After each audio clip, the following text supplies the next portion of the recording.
किसान भाइयों, जैसे ही मौसम में बदलाव होता है, इसका सीधा असर पशुओं के स्वास्थ्य पर भी होता है। ऐसे हालात में पशु की रोग प्रतिरोधक क्षमता में भी कमी हो जाती है, जिससे पशु अनेक घातक बीमारियों की चपेट में आ जाते हैं। इसलिए समय पर पशुओं की बीमारियों से बचाने के लिए टीकाकरण करवाना जरूरी है।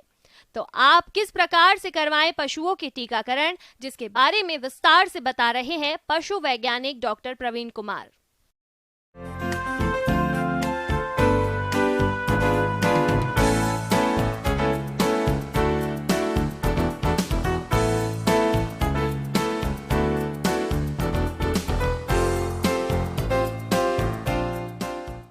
नमस्कार किसान भाइयों, आज हम टीकाकरण, पशुओं में टीकाकरण के बारे में बात करेंगे। एक अभी समय जो है ये बदलता जा रहा है, सब ठंड से अब गर्मियों के तरफ हम लोग बढ़ रहे हैं।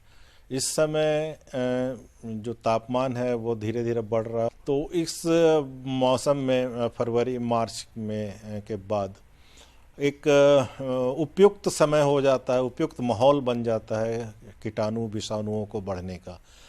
सभी को एक टीकाकरण के बारे में कराने की आवश्यकता होती है। संक्रमण से होने वाले रोग कई बार प्राण घातक भी होते हैं, इसलिए सही समय पर टीकाकरण ही इसका सही बचाव है। एक पशु से दूसरे पशु में लगने वाली इन बीमारियों को आने से रोकने के लिए कई राज्यों में पशुपालन विभाग द्वारा भी समय समय पर टीकाकरण अभियान भी चलाया जाता है। टीकाकरण से अनेक बीमारियों की समय पर रोकथाम की जा सकती है। किसान भाई जो पशुओं पर आधारित हैं, उसमें बकरियां उनके लिए सबसे इम्पोर्टेंट हो जाती हैं। बकरियों का जिसमें जंगल हैं और पहाड़ हैं, वहाँ पर बकरियां आराम से पलती हैं। तो उसमें एक वायरल डिजीज़ होता है पीपीआर, उससे बच जाने से किसान भाइयों को अपने आर्थिक उन्नति हो सकती है।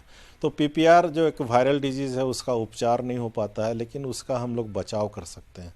बचाव के लिए टीकाकरण करते हैं और उसमें हम लोग 50 का एक भायल आता है या 100 का भायल आता है।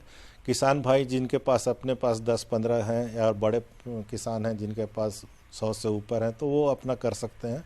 लेकिन जिनके पास 10-15 हैं तो वो 4-5 लोगों के साथ मिलकर एक इसका टीकाकरण कर सकते हैं। इनका टीकाकरण करना आवश्यक होता है। उसका टीका 1 ml डोज है, एक उसका मांस में सुई दे देना चाहिए, जो पशु चिकित्सक से सलाह करके उनसे परामर्श करके हम लोग दे सकते हैं।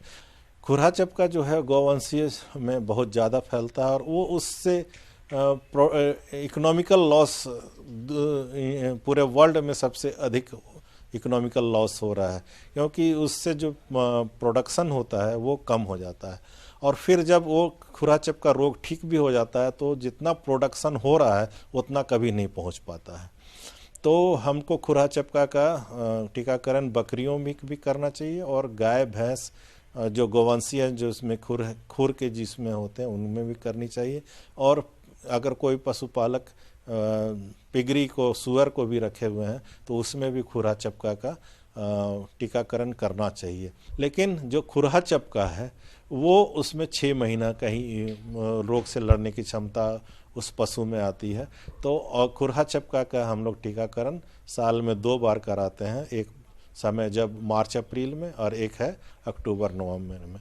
तो उसके बाद हम लोग उस रोग से पशुओं को लड़ने की क्षमता आ जाएगी और वो रोग होने की संभावना कम हो जाती है। लगड़ी बुखार रोग यह मुख्यतः गाय भैंसों में पाया जाने वाला जीवाणु जनित रोग है, जिसमें भारी भरकम शरीर वाले पशु के कंधे या पुट्ठे की मांसपेशियों में गैस भरी सूजन होती है, जिसके कारण पशु लंगड़ाने लगते हैं। सूजन वाली जगह को दबाने पर चरचराहट की आवाज आती है, तेज बुखार आता है। रोग का विशिष्ट कारण क्लोस्ट्रीडियम सेवियाई नामक जीवाणु है। लगड़ी बुखार सामान्यतः कम आयु के पशुओं का रोग है। वर्षा ऋतु में इस रोग का प्रकोप अधिक होता है तथा इसमें मृत्यु दर अधिक होती है। इस रोग से बचाव के लिए साल में एक बार बरसात से पहले छोटे व बड़े पशुओं को चमड़े के नीचे टीका अवश्य लगवाना चाहिए। तीसरा जो बीमारी है जिससे मृत्यु दर अधिक होती है, गलघोटू बीमारी है। गलघोटू बीमारी होने की संभावना अभी जैसे मौसम बदल रहा है, समय बदल रहा है, तापमान बढ़ रहा है, नमी आएगी, तो उस समय होने की संभावना रहती है। गाय जो गौवंशीय हैं वो जाते हैं चरने के लिए, शाम को आते हैं तो गला फूला हुआ मिलता है और नाक से घों घों की आवाज़, जब गला फूल जाता है तो घों घों की आवाज़ आती है और थोड़ा सा पानी भी आने लगता है, खाना पीना छोड़ देता है। और उसके बाद सुबह तक में अगर उस समय उसका उपचार नहीं किए तो 12 से 24 घंटे में उस पशु की मृत्यु हो जाती है। तो गलघोटू का भी जैसा मैं बताया कि वो उपचार करने का समय आपको उतना नहीं दे पाता है, इसलिए इसका उपचार है, अगर सही समय पर पहुंच जाएंगे तो उपचार है। लेकिन तो इसके लिए बचाव के लिए हम लोग टीकाकरण करते हैं। तो गलघोटू का टीका जो है ये अभी हम लोग होली के समय में आसपास में इसको करना चाहिए। तो जितना भी हमने अभी तीनों बात किया उसमें ये तीनों में हम लोग होली के आसपास में इसको हम लोग टीकाकरण करेंगे। उसके बाद उसमें इम्यूनिटी आ जाती है। इम्यूनिटी आने के बाद हम लोग उसमें रोग से लड़ने की क्षमता आ जाती है और ये 1 साल तक चलती है।